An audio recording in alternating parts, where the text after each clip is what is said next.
अब ये कहते हैं जब सारे कब्रों में दबा दो, दबाते रहो, और तो ये आवेगी 4 अरब 32 करोड़ वर्ष जब बीत जाएंगे, जब यह कयामत आवेगी, इतने तो वो उन कब्रों में फंसे रहेंगे, सड़ेंगे पड़े पड़े, एज पर योर रूल। बाकी ये गलत है तुम्हारा मानना।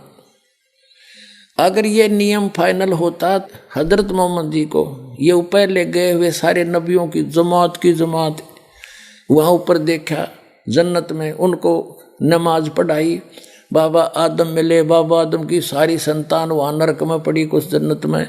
ये सिद्धांत भी इनका गलत सिद्ध हुआ कि जो बाद में ही सब जीवित किए जाएंगे, ये गलत सिद्धांत है, भ्रमित है। वास्तविकता ये है कि जन्म मरण जो परमात्मा ने आकर बताया ऐसे ही होता है, लेकिन पूर्ण परमात्मा की सत भक्ति करने के उपरांत फिर ऐसे स्थान पर चले जाएंगे वहाँ नरक नहीं है, वहाँ जन्नत ही जन्नत है, वो सतलोक है। वहाँ भी मनुष्य जैसा शरीर होगा लेकिन दूसरा मटेरियल होगा। अब जन्म मरण का इतिहास जो है, एक थोड़ा सा जीवित इतिहास दिखाते हैं आपको जो बिल्कुल सत्य है। अपनात्माओं अध्यात्म ज्ञान को समझने के लिए हमने अपनी अपनी डफड़ी नहीं बजानी, बतेरे दिन बजा ली। हमने सभी सदग्रंथों को, सभी इतिहासों को साथ लेना पड़ेगा जितने महापुरुष हुए हैं। अब जैन धर्म का इतिहास दिखाते हैं आपको, ये देखिएगा, आओ जैन धर्म को जाने। ये पुस्तक है प्रवीण चंद्र जैन M.A. शास्त्री, ये पुस्तक है आओ जैन धर्म को जाने। लेखक है प्रवीण चंद्र जैन M.A. शास्त्री, जम्बूद्वीप हस्तिनापुर। प्रकाशक है श्रीमती सुनीता जैन, जम्बूद्वीप हस्तिनापुर, मेरठ उत्तर प्रदेश। अब ये यहाँ से ये है सारा कुछ। प्राप्ति स्थान है संजय कुमार विजय कुमार जैन, कानपुर वाले, जम्बूद्वीप हस्तिनापुर, मेरठ। जैन साहित्य सदन, चांदनी चौक, दिल्ली। राजकुमार जैन, कमलाबाई आश्रम, महावीर जी दी जैन मंदिर, शांति, ये सारा कुछ। और यहाँ से Jambudweep Hastinapur. Dhirendra Jain new Adasya offset printers, Meerut से छपी है। इसके 154 पृष्ठ पर आपको ले चलते हैं। इसके 154 पृष्ठ पर दिखाते हैं आओ जैन धर्म को जाने। इन्होंने क्या बताया है कि भगवान श्री आदिनाथ यानी ऋषभ देव को इस्लाम धर्म में भगवान आदिनाथ को क्या माना गया है? उत्तर है बाबा आदम। ऋषभ देव जी जो जैन धर्म के प्रवर्तक हैं, वो मृत्यु के उपरांत बाबा आदम के रूप में प्रकट हुए। पुनर्जन्म नंबर 1 हुआ सिद्ध। और बाबा आदम भी फिर कब्र में होना चाहिए था, जो हजरत मोहम्मद ऊपर मिले। वो हजरत इब्राहिम, हजरत मूसा जी, हजरत ईसा जी भी कब्र में पाने चाहिए थे, अब वहाँ ऊपर मिले उनको। तो इनका विधान ये गलत है कि कब्रों में तुम्हें दबाया जाएगा और क़यामत आओगी जब जिंदा कराया जाएगा, अरबों वर्ष तक उसमें सड़े जाइयो। यह आपका विधान है, कुरान शरीफ का नहीं है। कुरान शरीफ स्पष्ट कहता है कि दोबारा पैदा करूँगा, पहले भी किया था, ये मैं वायदा करता हूँ। तो पुनर्जन्म होता ही रहता है यहाँ तो। अब आगे देखो, एक पुनर्जन्म का और जबरदस्त इतिहास दिखाते हैं। ये देखिएगा 293 पृष्ठ से हम चलते हैं। श्री महावीर भगवान के अन्य कौन कौन से नाम हैं? अन्य 5 नाम है वीर, अतिवीर, सम्मति, महावीर एवं वर्धमान। अब हम 293 पृष्ठ पर आगे। अब श्री महावीर भगवान के जीवन का कथन कहाँ से आरंभ होता है? उत्तर देते हैं पुरुवा नामक भील की पर्याय से। पुरुवा नामक भील कौन था, उसने क्या किया? पुष्कलावती देश की पुंडरी कीनी नगरी में वह भीलों का राजा था। उसने सागरसेन मुनि से मद मास मधु का त्याग व्रत लिया था, जिसे आजीवन पालन किया था। श्री महावीर भगवान का जीव पुरुवा भील की पर्याय से कहाँ गया? पहले 100 धर्म के स्वर्ग में एक सागर की आयु वाला देव हुआ। उसके बाद स्वर्ग से आकर क्या हुआ? भरत चक्रवर्ती की रानी अनंतमती से मारीची नामक ज्येष्ठ पुत्र हुआ। फिर उसके बाद कहाँ हुआ? मारीची ब्रह्म स्वर्ग में देव हुआ। ये मारीची कौन है? ये मारीची है भरत का पुत्र, ऋषभ देव का पोता। ऋषभ देव जी ने जब तपस्या की थी 1000 वर्ष तक, पहली धर्म देशना यानी प्रथम दीक्षा, पहला चेला यू अपना पोता बनाया था मारीची। एक गुरु बनाकर साधना करते, वेदों अनुसार साधना करने वाले की भी जन्म मृत्यु कैसे बनी रही। आगे देखो, अब मारीची फिर कहाँ गया। भरत की चक्रवर्ती रानी अनंतमती से मारीची नामक ज्येष्ठ पुत्र हुआ। फिर ब्रह्मस्वर्ग में देव हुआ। अयोध्या नगरी में फिर कपिल ब्राह्मण की काली स्त्री से जटल नामक पुत्र हुआ। फिर सौदर स्वर्ग में एक सागर वाली देव हुआ। इसी भरत क्षेत्र में सुतिका नामक गांव में अग्निभूत ब्राह्मण की गौतम ऋषि से अग्नि से नामक पुत्र हुआ। यानी जन्म मृत्यु, स्वर्ग गया, फिर पृथ्वी पर, फिर स्वर्ग गया, फिर पृथ्वी पर, फिर नरक गया। ये आगे देखो 295 पृष्ठ पे, यहाँ कमाल हो जाएगा। फिर कहाँ गया। मंदिर नगर में साल्य का ब्राह्मण की पत्नी से भारद्वाज नामक पुत्र हुआ। भारद्वाज के शरीर ने छोड़कर महावीर भगवान का जीव कहाँ गया, पर्याय ने छोड़कर महेंद्र स्वर्ग में देव हुआ। महेंद्र स्वर्ग से फिर कहाँ गया। इतर निगोद में एक सागर की आयु वाला निगोदिया जीव हुआ। निगोद से निकलकर श्री महावीर भगवान का जीव कहाँ गया। अब देखो, अनेकों भाव धारण किए जो इस प्रकार हैं। 1000 आख वृक्ष के भाव, 80,000 सीप के भाव, 20,000 नीम के भाव वृक्ष के भाव, 90,000 बार केली वृक्ष के भाव, 3,000 बार चंदन वृक्ष के भाव, 5 करोड़ बार कनेर वृक्ष के पेड़ों के शरीर, और 60,000 बार वैश्या के शरीर, 5 करोड़ बार शिकारी के जीवन, और 20 करोड़ बार हाथी बना, 60 करोड़ बार गधा बना, और 30 करोड़ बार कुत्ता, 60 करोड़ बार नपुंसक, 20 करोड़ बार स्त्री, 90 लाख बार धोबी, और 8 करोड़ बार घोड़ा, 20 करोड़ बार बिल्ली, और 8 लाख बार गर्भपात से मरण, और केवल 80 लाख बार देव प्रयाग को प्राप्त हुआ। ये है रियल जन्म मरण का चक्र, बिल्कुल सत्य है। कब तक? जब तक उस अल्लाहू अकबर की सत साधना इस दास से प्राप्त नहीं होगी, तो ऐसे जन्म मृत्यु सबकी होगी।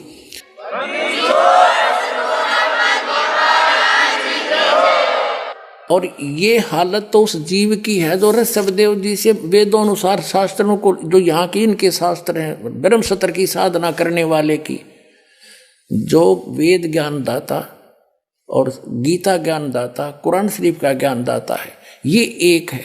इसके बताए अनुसार साधना करने वाले की जन्म मृत्यु सदा बनी रहेगी। ये भूल है, इन्होंने कुरान शरीफ को ठीक से समझा नहीं, जिसलिए गलत आइडिया लगा रखा है कि एक बार आखिरत होगी। नहीं, इन्हें स्पष्ट किया कि मैं फिर पैदा करूंगा जैसे पहले पैदा किया था, नहीं तो फिर ये दोबारा पैदा करने वाली बातें नहीं, खत्म हो जानी थी।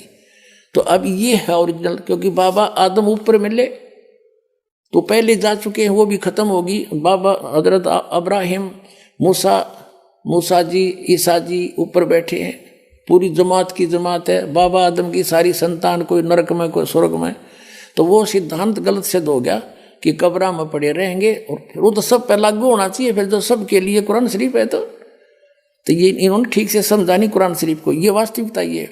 और ये हालत है उस व्यक्ति की है, मारीची वाले जीव की, जो वेदों अनुसार साधना कर रहा था। इसके बाद ये महावीर जैन हुआ। देखो, ये सारा कुछ भोग कईयों फिर आगे चल गया, फिर जन्म मृत्यु ऐसे चली। ये जन्म मृत्यु चली रही थी, हाथी घोड़े वृक्ष सब में इसका जीवन गया।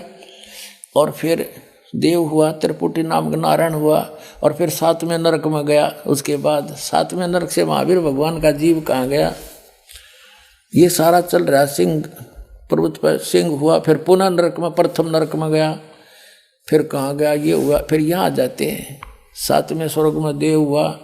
अब यहाँ आगे जम्बू द्वीप के छतरपुर नगर में नंदीवर्धन राजा की वीरमती नंदी से नंद नाम पुत्र हुआ। नंद का जीव फिर आगे कहाँ गया, पुष्पोत्तर विमान में देव हुआ। तदंतर 24 में तीर्थंकर श्री महावीर भगवान हुए। इतनी बिरान माटी हुए, पाछे महावीर भगवान हुआ। अरे महावीर भगवान ने के रंग लाए, वो देख लो आगे। श्री महावीर भगवान हुआ, और श्री महावीर भगवान के जीव ने कितने पाखंड मत चलाए। उत्तर है 363 पाखंड मत चलाए। ले काट गया रोगी वो। अब देखो, जो वर्तमान के जितने जैनी भाई हैं, इन पाखंड मत के आधार से, यानी महावीर जैन जी के द्वारा पाखंड मत चलाए गए 363 प्रकार के, उन पाखंड बकवादों के आधार से साधना कर रहे हैं। इनकी के दुर्गति होगी। ये तो एक दिन भी स्वर्ग में नहीं जा सकते। जो शास्त्र अनुकूल ऋषभ देव जी से नाम लेकर के वो पुण्यात्मा मारीची साधना कर रहा था, उसकी याद रुकती, वो कम से कम स्वर्ग तक तो घूम आया। और इस पाखंड मत के आधार से तो सीधे नरक में जाएंगे सारे के सारे। अब इससे दो बात सिद्ध होगी, एक तो जन्म मृत्यु ऐसे है, ये बिल्कुल सही विधान है और इन मुसलमान भाइयों का कहना ये गलत है। और कुरान शरीफ से भी स्पष्ट हो गया कि वो, और हजरत मोहम्मद की जीवनी से स्पष्ट हो गया। वास्तविकता यही है कि जब तक पूर्ण परमात्मा सत्पुरुष की साधना, उस अल्लाह अकबर की सत साधना नहीं मिलेगी, तब तक जन्म मृत्यु सदा बनी रहेगी। ये कब्र के अंदर रहना ये विधान बिल्कुल गलत है, ये कुरान शरीफ को नहीं समझ पाए। और उस सदा के लिए समाप्त कराने के लिए परमात्मा ने दया कर रखी है अपने सभी पुण्यात्माओं पर, क्योंकि उस परमात्मा के सभी बच्चे हैं। जीव हमारी जाति है, मानव धर्म हमारा, हिंदू मुस्लिम सिख ईसाई धर्म नहीं कोई नारा। हम सभी एक परमात्मा के बच्चे हैं, उस अल्लाह अकबर के बच्चे हैं। हम शैतान के लोक में रह रहे हैं, यहाँ बयान माटी कर रखी सबकी। आज सब कुछ दिखाई देता, कल मृत्यु हो जाती है, कुछ भी साथ नहीं। ये धोखे में देकर और विवश करके रखा हुआ है, ये सारे काम जबरदस्ती करवाता है। हजरत मोहम्मद को इसने अपना ज्ञान जबरदस्ती पढ़ाया, हजरत जबरील देवता के माध्यम से डरा धमका कर। इसका विधान दिखाएंगे कभी समय आने पर। तो ये ऐसे ही कर रहा है। और वो पूर्ण परमात्मा स्वयं आता है, सहशरीर आता है, उसका नाम कबीर है, अल्लाह अकबर है, वो परमात्मा कबीर है। वो आकर के अपना सच्चा ज्ञान रूबरू आकर देता है। हम पहचान नहीं पाते क्योंकि हम गलत ज्ञान ग्रहण किए हुए थे। अब वो नहीं आए तो इस दास को भेज रहा कि अपना आत्माओं अपना कल्याण कराओ और मुक्ति पाओ।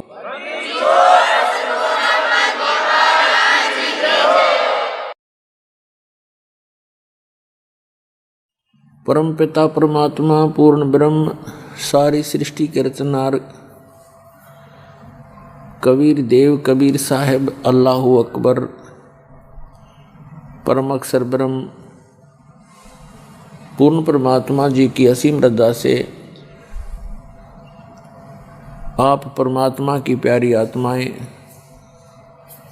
उस परमेश्वर की महिमा सुनने के लिए उपस्थित हुए। धन भाग हैं आपके, धन हैं आपके माता पिता जिनसे आपका जन्म हुआ। परमात्मा कहते हैं सूक्ष्म वेद के अंदर वो स्वयं आकर ज्ञान देते हैं, या तो माता भगत जनै, या दाता या सूर, और नहीं तो रह ले बांझड़ी, क्यों व्यर्थ गंवावे नूर। परमात्मा ने कहा या तो माता भगत उत्पन्न करे, या कोई सूरवीर उत्पन्न करे, और या कोई दानवीर दानी उत्पन्न करे। अन्यथा इसके अतिरिक्त जो संतान हो, ऐसे स्वभाव की संतान नहीं है, तो इससे अच्छा तो बांझ रह ले, कोई उत्पन्न ना करे वो अच्छा। तो पुण्यात्माओं, आप उन माता पिता से जन्म है आपका जिन्होंने आपको भक्त जना, दानी जना और सूरवीर हो आप। क्योंकि इस दास को खूब पता है, जो इस परमेश्वर के मार्ग को ग्रहण करके समाज के अंदर जी रहा है, वो कितनी सूरवीरता से जी रहा है, किस किस प्रकार की उन्हें बाधाओं का सामना करना पड़ रहा है, फिर भी सबको चीरते हुए चल रहा है। तो आप के अंदर वो तीनों क्वालिटी हैं, इसलिए धन्य है आपके माता पिता जिनसे जन्म हो। और उससे भी सौभाग्य आपका धन्य हो आपको ऐसे समय में जन्म मनुष्य का। देवता भी तरसते हैं इस प्राइम टाइम को। ये बिचली पीढ़ी ऑफ कलयुग, ये मिड टाइम है कलयुग का। और ऐसे समय में आपको मनुष्य जन्म जो परमात्मा ने वो बैन उठा रखा है, जो आज तक उसको छुपा के रखना था, जिस यथार्थ भक्ति और ज्ञान को, आज परमात्मा का वो समय आ गया है जिस समय में इसको सार्वजनिक करना था। और ऐसे समय में आपका जन्म पुण्यात्माओं लाल की परख जौहरी कर सकता है। ना उसको स्वयं पता होता है तेरी कितनी कीमत है, ना अनजान व्यक्तियों को पता होता है इस लाल की कीमत कितनी है। ये दास जौहरी है, आप उस परमात्मा के हीरे मोती लाल हो। आपके लिए वो परमात्मा कितने तरफ रहे थे अपनी प्यारी आत्माओं को काल के जाल से निकालने के लिए, कितने युगों से आपके पीछे फिर रहे हैं। कहते हैं गोता मारूं स्वर्ग में और जा बैठूं पाताल, और गरीब दास ढूंढते फिरे हम अपने हीरे मोती लाल। आप उन हीरे मोती लालों में से हैं जो कि काल ने पता नहीं कहाँ कहाँ फेंक दिए थे, और आज आपको ऐसे समय में मनुष्य जीवन प्राप्त है। तो पुण्यात्माओं अब इसका लाभ उठाना, सावधानी बरतना थोड़ी सी, बस इतने में बात बन जाएगी। क्योंकि आप तो युगों युगों से मालिक की शरण में रहे हो, पैर फिसल गया फिर चले गए। अब जिनको सारनाम प्राप्त हो जाता है और वो पार नहीं हो सकते क्योंकि कई कारण बन जाते हैं, तो वो पुण्यात्माएं परमात्मा की प्यारी आत्माएं होती हैं। सारनाम जिनको मिलता है वो विशेष आत्माएं होती हैं, वो पार नहीं होती हैं, यहाँ भटकती रहती हैं। तो उनके साथ फिर परमात्मा नए सिरे से फिर उनको तैयार करता है। तो इस चौथे युग में इसी समय में आपका दाव लगेगा पार होने का, और इसको चूक गए तो पुण्यात्माओं बहुत लंबा फिर बखेड़ा फिर शुरू हो जाएगा। तो सावधानी बरतना, और सावधानी इतनी है कि जो गुरु वचन पर डट गए कट गए फंद 84 के, भाई जो गुरु वचन पर डट गए कट गए फंद 84 के। गुरु जी की आज्ञा का पालन करें, समाज ने एक तरफ धर दे। क्योंकि जो इस ज्ञान को नहीं सुनते वो तो अपने जो रीति रिवाजों को अंतिम मान के उसी प्रोसेस को, उसी प्रोसीजर को फाइनल माने बैठे हैं। लेकिन हमारा मार्ग उससे हटकर है, और इस भगत और जगत का आपस में विरोध क्यों रहा है? इसका कारण यही है कि समाज की रीतियां अलग हैं। वो तो यही जन्म और मृत्यु के इस प्रोसेस में, इस चक्कर में रहने की है, और हमने इससे निकलना है। उससे निकलने के लिए वो रीति रिवाजें अलग हैं, तो हमने उनसे हटकर आगे बढ़ना है। और किसी का बुरा नहीं मानना। यदि आपको कोई गलत कहता है, आपने ये जानकर के वो बालक है, उनको ज्ञान नहीं है, आपका जो विरोध करते हैं वो अनजान हैं। जब उनको समझ में आएगा तो उनको बहुत पछताना पड़ेगा। पुण्यात्मा उस परमात्मा ने आके ये ज्ञान दिया है कि मनुष्य जीवन बार बार प्राप्त नहीं होता, और प्राप्त हो जाता है तो फिर उसमें संत नहीं मिला करते। असंतों के झुंड फिर रहे हैं। शास्त्र विरुद्ध साधना बताने वाले महापुरुष संत कहलाने वाले बिना गिनती के हैं। कदम कदम पर काल ने ऐसा भयंकर मुहिम छेड़ रखा है वर्तमान में।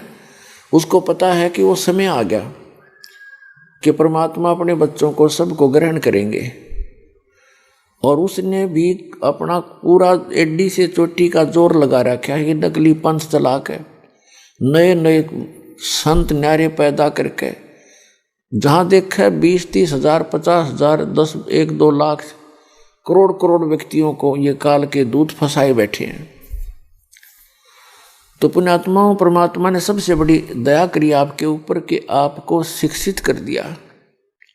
ये दास खूब देख रहा है कि जब दास का जन्म हुआ 8 सितंबर 1951 को, उस समय शिक्षा का कोई विशेष जोर नहीं था, किसी की रुचि नहीं थी। 10 वर्ष के बाद देखा कि शिक्षा की कुछ रुचि बनी, और 10-20 वर्ष के बाद तो देखा कि लोगों ने शिक्षा को ही मूल चीज मान लिया। अपने बच्चों को, सबको, बेटियों को, बेटों को शिक्षा में सबको शिक्षित करना चाहा।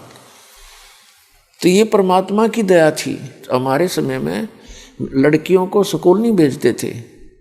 मेरी 4 बहनें थी, उनमें से एक ही शिक्षा ग्रहण कर पाई, जो सबसे लास्ट थी।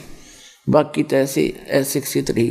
तो कहने का भाव ये है कि परमात्मा ने आप पर रजा बख्शी, चाहे किसी भी लालच में आपने बेटियों को भी पढ़ाना शुरू कर दिया और बेटे भी पढ़ गए। तो उसका मूल उद्देश्य है कि आज आप भगवान को पहचान लोगे, इन ठगों के, इन झूठे ज्ञान को आप स्वयं रिजेक्ट कर दोगे और यहाँ भाग आओगे अपने भगवान के जहाज में, जो सतलोक ले जाकर छोड़ देगा आपको। तो उसके लिए ये कृपा आपके ऊपर परमात्मा की कि आपको ऐसे समय में जन्म मिला। तो पुण्यात्मा, दास ने जिस समय ये सत्संग शुरू किए थे और प्रोजेक्टर के माध्यम से पुस्तकें दिखानी प्रारंभ की, हमारे भक्तों को अन्य संतों के जो शिष्य थे वो ये कहते हुए सुने जाते थे कि वो किसा गुरु भाई तुम्हारा, वो तो पुस्तक पढ़ पढ़ कर सुनाता है, और टीचर तो वो होता है जो बगैर पुस्तक उठाए फटाफट सुना दे। तो हमारे बच्चों के पास कोई जवाब नहीं था, भक्तों के पास, और उन्होंने मुझे भी ये कहने की चेष्टा की कि जी लोग चाहते हैं कि बगैर पुस्तक दिखाए सत्संग किया जाए। तो उन बच्चों की सलाह को मैं नहीं मान सकता था, क्योंकि दास को पता था कि अपनी अपनी कह गए इस दुनिया के माँ, अरबिंद साहेब की बंद की कहीं ठोर ठिकाना ना। अपनी अपनी तो दुनिया कह ही रहे हैं सभी संत, और सभी उन्हीं सदग्रंथों का हवाला देते हैं और अपना अपना ज्ञान भिन्न भिन्न बता रहे हैं, विधान अलग अलग बता रहे हैं। तो दास को पता था कि ऐसे ही बात बनेगी जब तक ये दास आपके रूबरू नहीं करेगा। जैसे वैसे कह दिया मैंने कि ब्रह्मा विष्णु महेश नासवान है, इनकी जन्म मृत्यु होती है और इनके माता पिता हैं, तो कोई नहीं मानने, दूना विरोध हो जाता। तो दास ने वो फिर ये कह करके फिर ये दिखा दिया, देखो भाई देवी महापुराण के 123 पृष्ठ पे सचित्र मोटा टाइप, गीता प्रेस गोरखपुर से प्रकाशित है, इसमें लिखा है, ये स्वयं कह रहे हैं विष्णु जी, मैं ब्रह्मा और शंकर, हमारी तो जन्म मृत्यु होती है, हम अविनाशी नहीं है। तो फिर उस पुस्तक को जो आज तक वो समझ नहीं सके भगत समाज, और उनके गुरु थे वो अनपढ़ जैसे थे, उनको एक अक्षर ज्ञान था लेकिन अध्यात्म ज्ञान में वो बिल्कुल अनपढ़ -0 थे, जो आज तक ये नहीं बता सके हिंदू समाज में कि ब्रह्मा विष्णु महेश की स्थिति क्या है। एक स्टेट के मंत्री को और कोई राष्ट्रपति बताता है कितनी बुद्धि है उसकी, कैसा जानता है वो राजनीति को। तो इसलिए दास ने ये पुस्तकें दिखाना प्रारंभ किया। भले ही कुछ एक व्यक्तियों ने अच्छा नहीं लगा, लेकिन बुद्धिमान समाज ने इसको स्वीकारा। इसके आधार से अपने सदग्रंथों को उठा उठा कर देखा, और देखा तो देखा, फिर क्या कोई झूठ थोड़ा बोला जा सकता है। सच पाया था। देख रहे हो आप, पूरा विश्व झुकेगा इस साइड में, पूरे विश्व को मानना पड़ेगा सच्चाई को, क्योंकि इसके अतिरिक्त कोई कल्याण नहीं, कोई मार्ग नहीं। तो जो प्रसंग चल रहा है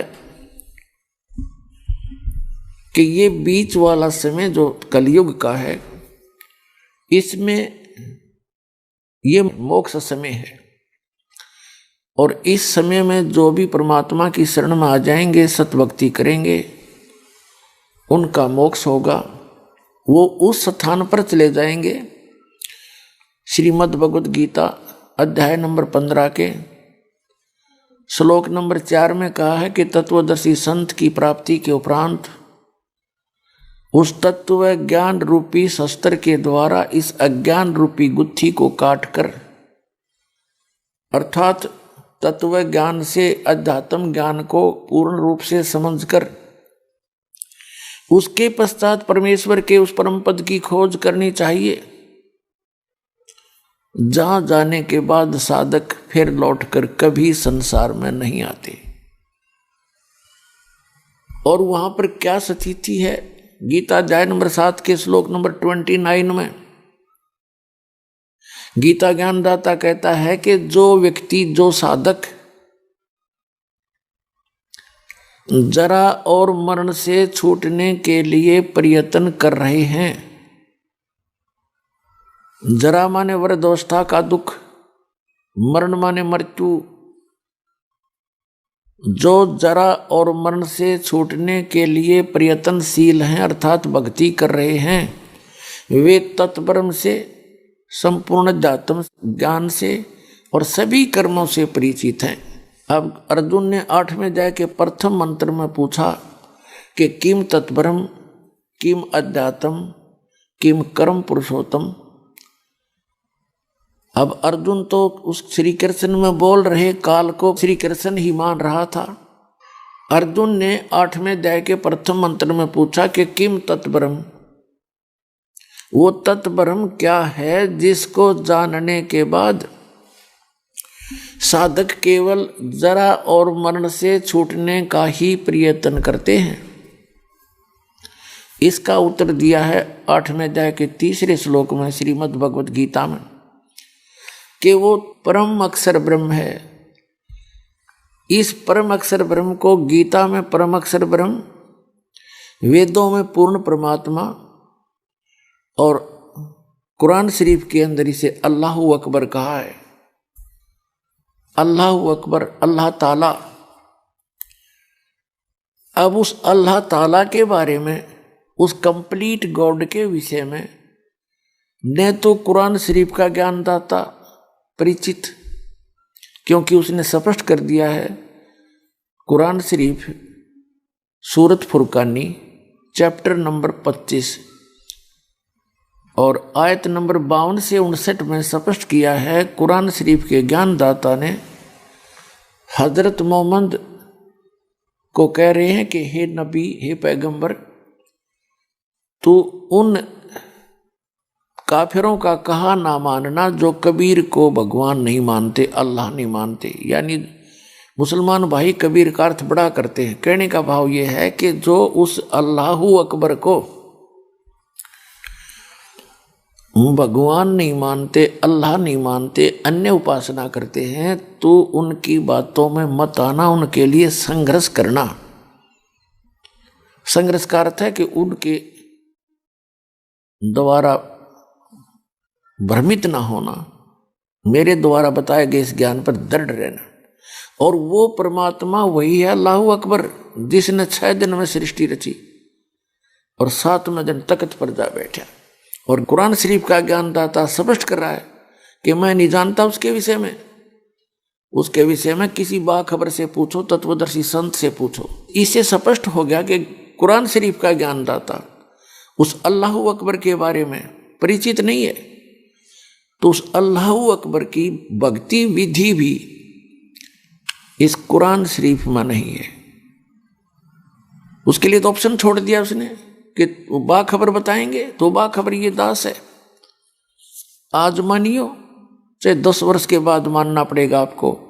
इस पृथ्वी पर यदि कोई संत है, सतमार्ग दर्शन करने वाला, तो ये दास है।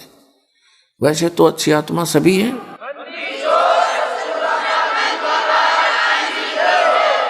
लेकिन वो सभी तत्व ज्ञानहीन है, उनके पास यथार्थ भक्ति विधि न यथार्थ ज्ञान है। इसी प्रकार गीता ज्ञानदाता 4थे अध्याय के 32वें श्लोक में कहता है कि अर्जुन, जो 25 से लेकर 30 श्लोक तक 4थे अध्याय के मैंने बताया कि कोई देवताओं की पूजा करता है, कोई केवल स्वाध्याय करता है, कोई तीक्ष्ण अहिंसावादी व्रत रखता है, जैसे मुंह पर पट्टी बांध कर नंगे पैरों घूमते हैं, या कोई आसन करते हैं, कोई देवताओं की पूजा करते हैं।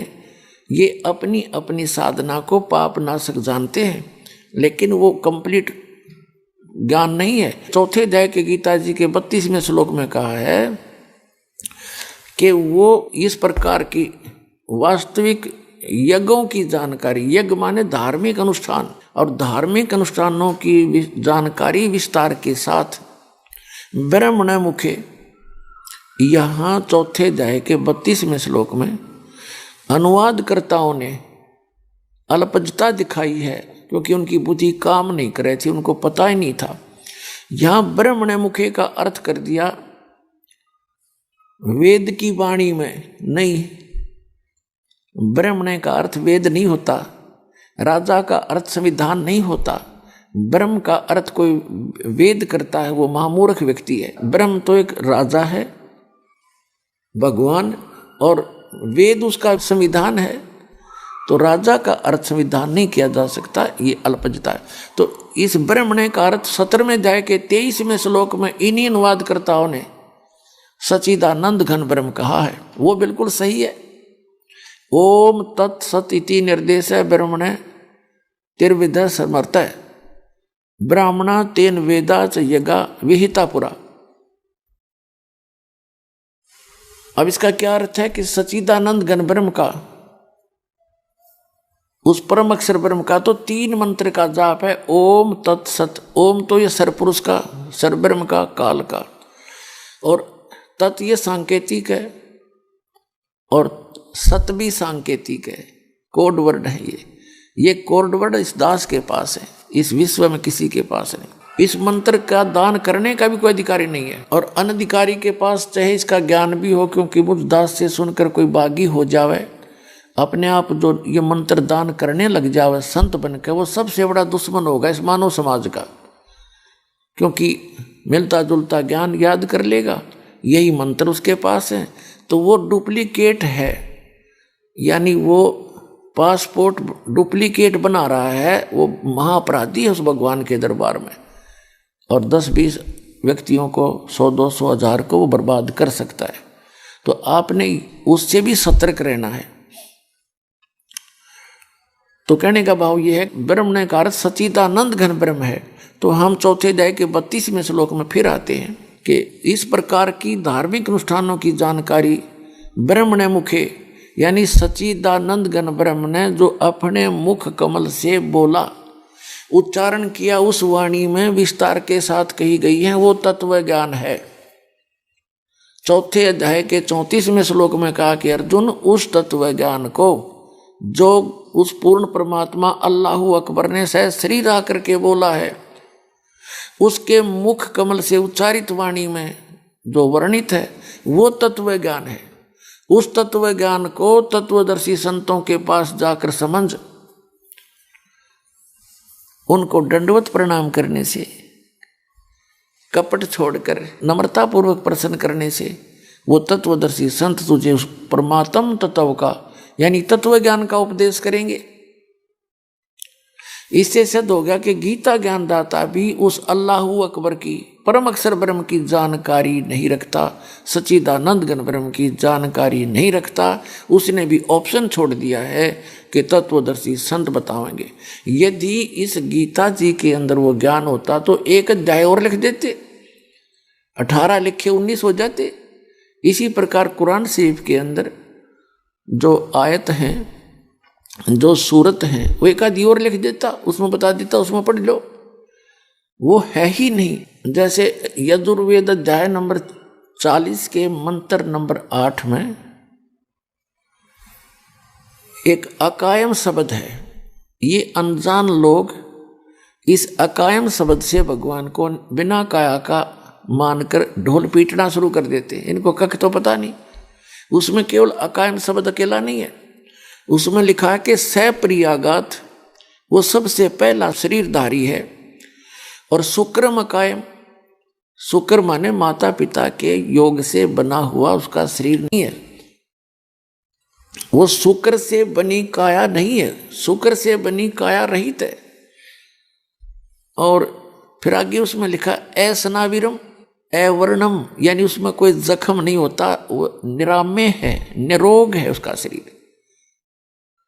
और ऐसनाविरम, उसके शरीर में स्नायु नहीं है, तो इसका मतलब बॉडी तो है उस भगवान की। और उसका स्पष्ट नाम लिखा है, वो कबीर मनीषी, वो कबीर देव है, सर्वज्ञ है। मनीषी माने सर्वज्ञ, और स्वयंभू है, स्वयं ही बनता, उसका कोई जनक नहीं है। स्वयंभू माने जिसका कोई जनक ना हो, स्वयं ही बना हुआ हो, तो इसे निराकार सिद्ध हो गया। ऐसे ये वेद के अनुवाद करता भ्रमित है, भगवान को निराकार बताते हैं, उसमें स्पष्ट साकार लिखा है। यजुर्वेद अध्याय नंबर 40 के मंत्र नंबर 8 को ये मुसलमान प्रवक्ता डॉक्टर जाकिर नायक जी भी कैसे अनुवाद करता है कि उसका जिस्म नहीं है, बॉडीलेस है भगवान, तो इन्हें खाक पता है। आगे 40वें अध्याय के मंत्र नंबर 9 का अनुवाद गलत करते हैं ये। संभूति का अर्थ है जो उत्पन्न होता है, असंभूति जो उत्पन्न नहीं होता है।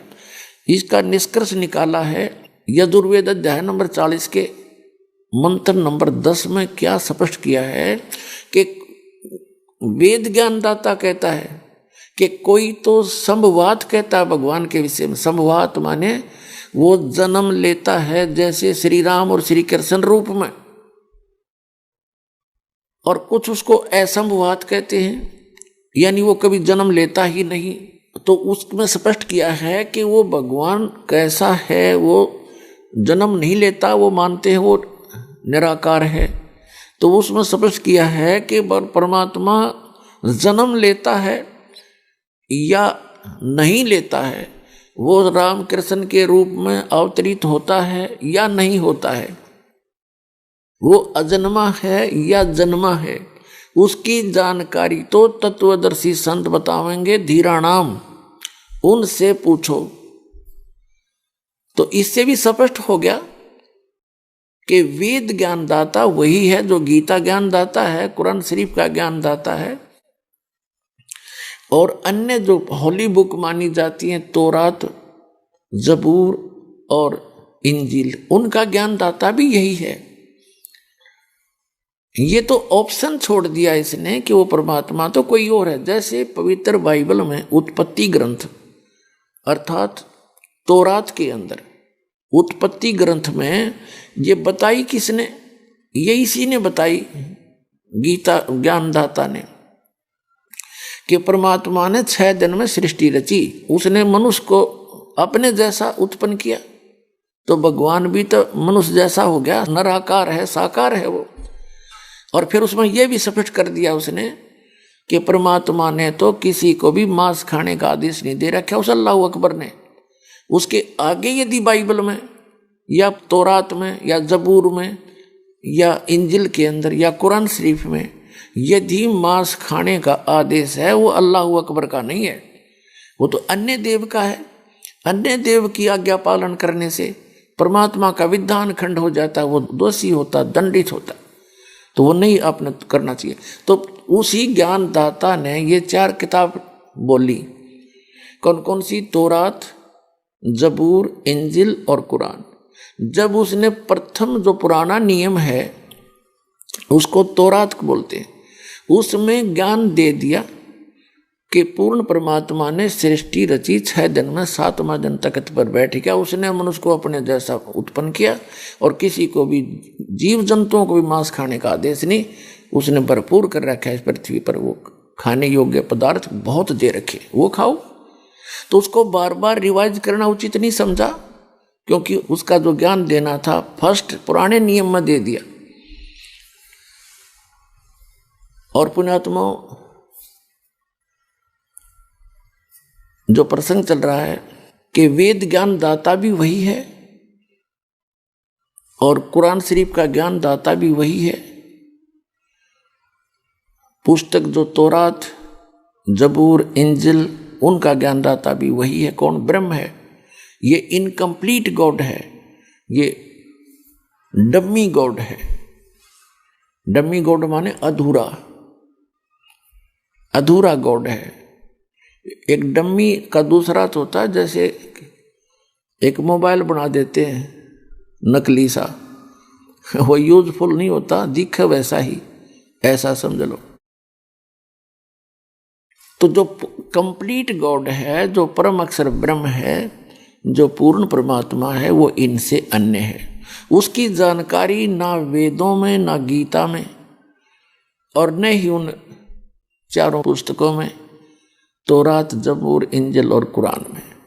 तो वो किस में है? जो परमात्मा ने स्वयं आकर के सतलोक से, अपने निज स्थान से, ऊपर के लोक से सहशरीर आके और यहाँ जिंदा महात्मा का रूप बना के या एक शिशु रूप धारण करके धीरे धीरे बड़ा होकर लीला करके वो तत्व ज्ञान अपने मुख कमल से बोला है। वो है वो तत्व ज्ञान कंप्लीट इन ऑल रेस्पेक्ट। उसको सूक्ष्म वेद भी कहते। तो वो ज्ञान पूरे विश्व में यदि है तो इस दास के पास है, और किसी के पास है नहीं तो इसको अभिमान समझ लो और चाहे सच्चा ज्ञान समझ लेना। आपको एक दिन स्वीकार करना पड़ेगा जो दास वचन बोल रहा है। अभिमान नहीं कर रहा, सच्चाई बताने की चेष्टा कर रहा हूं, क्योंकि आप अज्ञान से रंगे पड़े हो और इतनी बार नहीं समझाया जाएगा तो रंग उतरे नहीं आपका। आपके पास अपने अपने धर्मों के सदग्रंथ हैं, अपने सदग्रंथों को स्वयं देखो। इन लोगों की दंत कथा अपने वर्तमान के धर्म गुरुओं पर आश्रित ना रहो। जो उनकी सच्ची बात है वो ठीक है, और जो गलत है उसको अपने सदग्रंथों से तुलना करके ठीक ग्रहण करो। उनके पास भक्ति नहीं है। अब जैसे कुरान शरीफ का ज्ञान कैसे दिया गया, हजरत मोहम्मद जी को डरा धमका के विवश करके उसका बुरा हाल करके तब उसको वो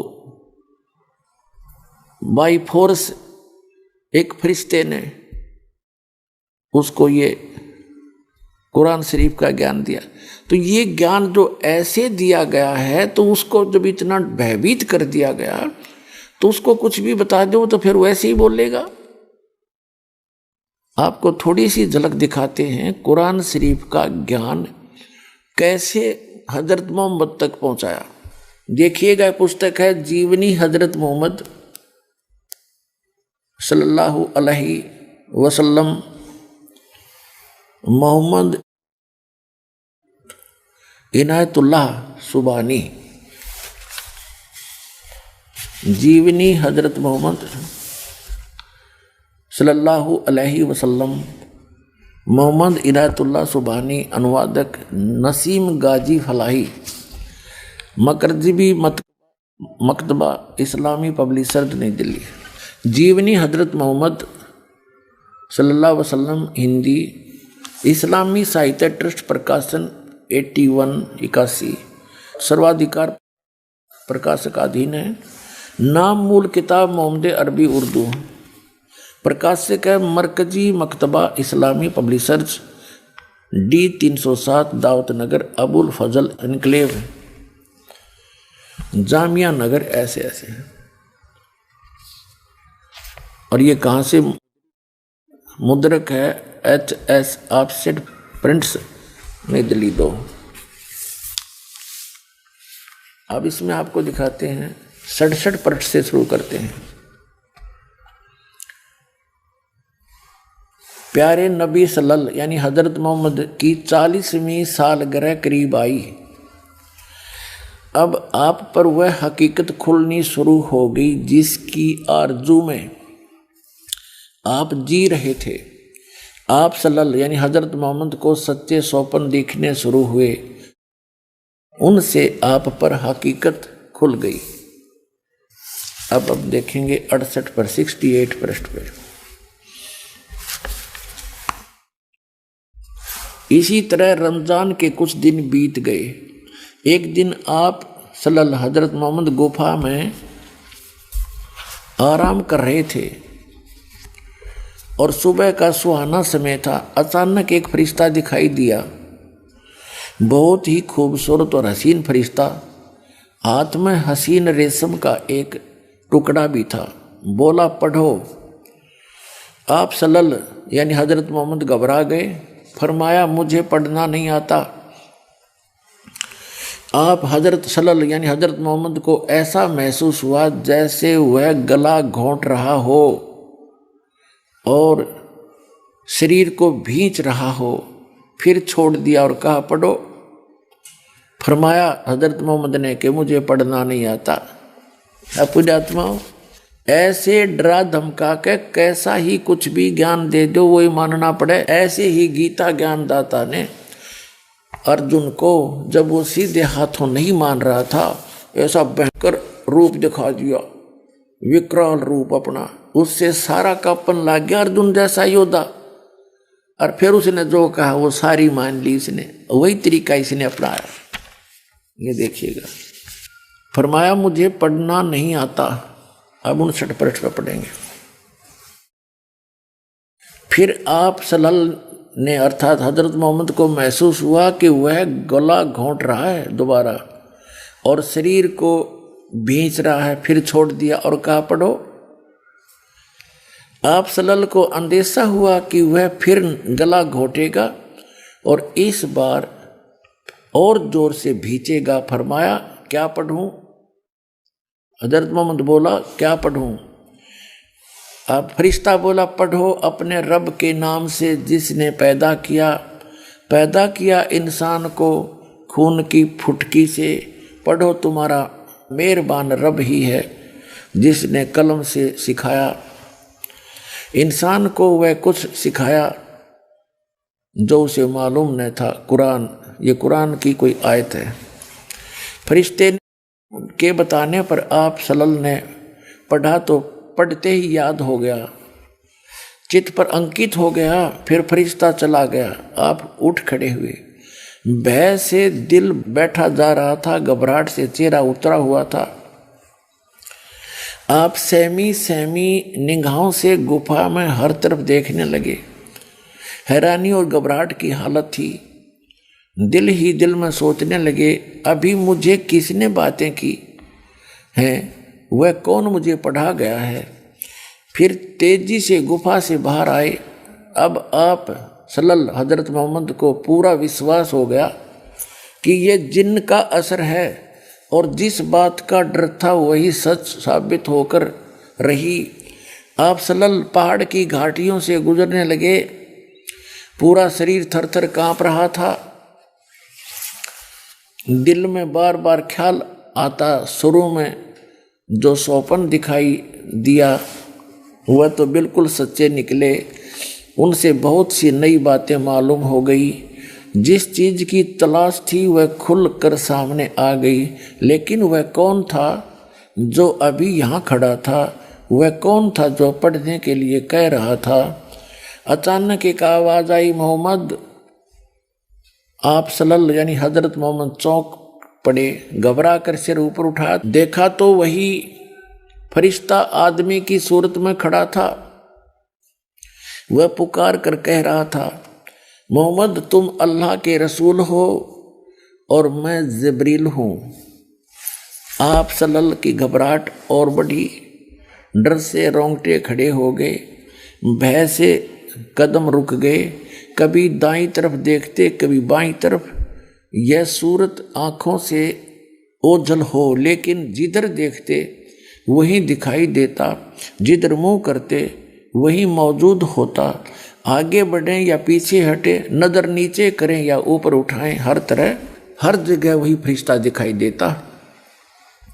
फरिश्ता चला गया। आप हजरत मोहम्मद अपनी पत्नी खदीजा के पास आए। भय से कांपते हुए और पसीने में डूबे हुए आते ही फरमाया, मुझे कुछ उड़ा दो, कुछ उड़ा दो। तुरंत बीबी खदीजा ने चादर उड़ा दी। खदीजा, मुझे क्या हुआ? तुम ही बताओ, यह मुझे क्या हुआ?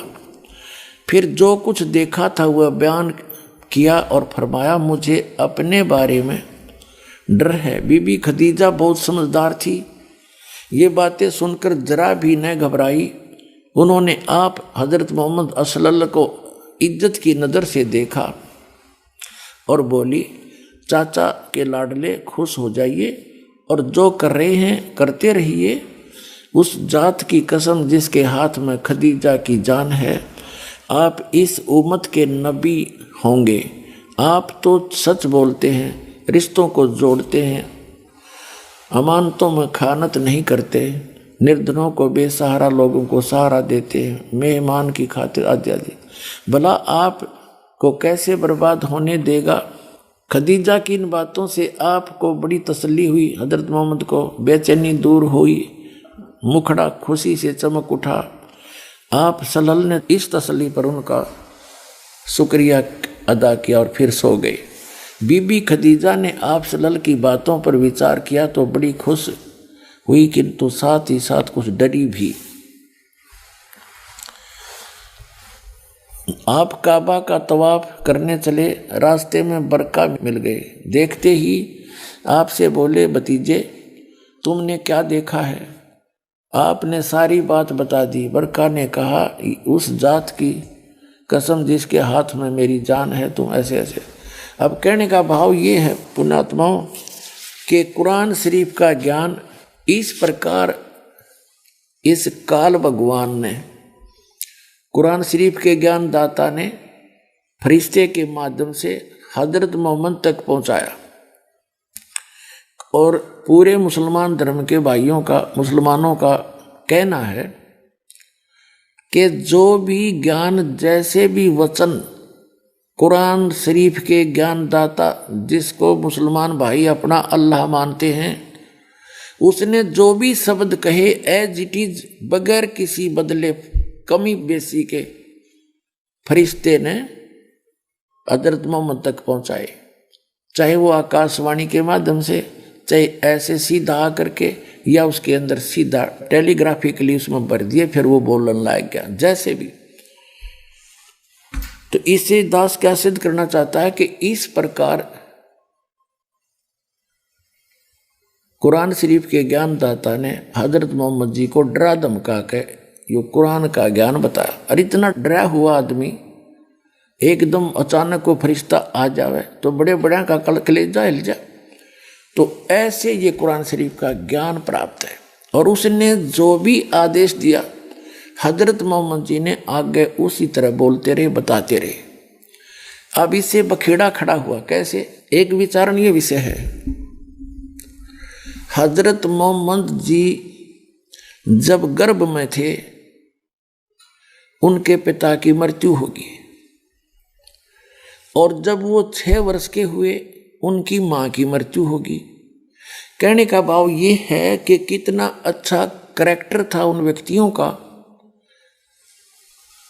कि उनकी मां ने प्रथम पुत्र के ही गर्भ रहते उसके पति की मृत्यु होने के पश्चात भी अन्य किसी पुरुष को ग्रहण नहीं किया और किसी से निकाह नहीं किया, ब्याह नहीं किया।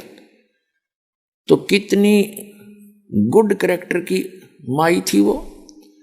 अपने बच्चे के लिए कि इसको पालूं पोसूंगी, बड़ा कर दूंगी, पता नहीं दूसरा आदमी कैसे रखेगा मेरी प्यारी आत्मा को, तो उसने कभी नहीं ये ग्रहण किया। और हजरत मोहम्मद जी ने 11 ब्याह करे, फिर 10 विधवा, 1 कंवारी। खदीजा की मृत्यु होगी 65 साल की उम्र में। उस समय हजरत मोहम्मद की आयु थी 50 वर्ष की। 50 वर्ष की आयु में हजरत मोहम्मद जी ने 1 कंवारी लड़की से, 1 विधवा से विवाह किया। लड़की वो इतनी छोटी थी, बहुत कम, 11 वर्ष की, इसमें प्रत्यक्ष प्रमाण है। और फिर आगे 9 औरतों से, विधवाओं से और विवाह किया। तो कहने का भाव ये दास ये नहीं कहना चाहता कि हजरत मोहम्मद ने गलत किया। ये हजरत मोहम्मद का तो इसमें रोल्ला खत्म हो गया। इसने तो जो भी उस कुरान शरीफ के ज्ञानदाता इस काल भगवान ने जैसा भी उसको आदेश दिया, विवश किया, उसने वही काम कर लिया। तो पुण्यात्माओं, हमने पुनः हटना पड़ेगा इन सभी सदग्रंथ जो हम आज तक पढ़ते रहे। आप जी ने इनके साथ साथ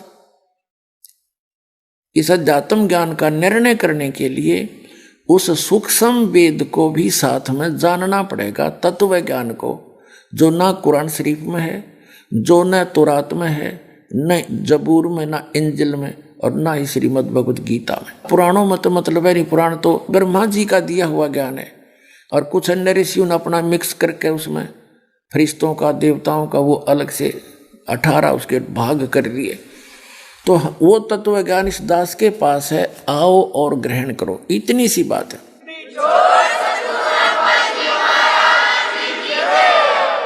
हजरत मोहम्मद जी का जो प्रथम विवाह हुआ था, एक खदीजा नाम की स्त्री थी, औरत थी, बहन थी। वो 2 बार पहले विधवा हो चुकी थी। वो 40 वर्ष की थी उस समय, हजरत मोहम्मद जी 25 वर्ष के थे। देखिएगा, क्योंकि ये हिस्ट्री आपके रूबरू होनी चाहिए तभी पता चलेगा। ये 46 पृष्ठ पे वही जीवनी हजरत मोहम्मद।